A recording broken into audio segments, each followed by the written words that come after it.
maa kokkolfaa namiitaanoo namiitan seene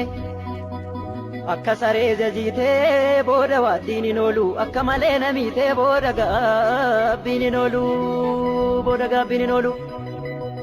gindii yoodhan sidhiitee gindii abbaa kootu cabaa dubbii yoodhan sidhiisee kan maallaa gootu tafaay eega koofii eega kee yaana manaa wilii nyaattuu zamanaa eenyullee maalta manaa hantuunni du'a kajeeltee funyaana durree fuunfatti yaa ijoollee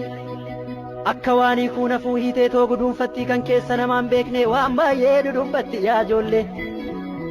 waan baay'ee dudubbatti acee gaafa barkumee kan baay'een surree keessatti dhume acee gaafa barkumee kan jechaan diina tume hidhachuuf sharaa wayyaa kopheen miillana hurte akkamiin rafee buluu iddoon taane na turte akkamiin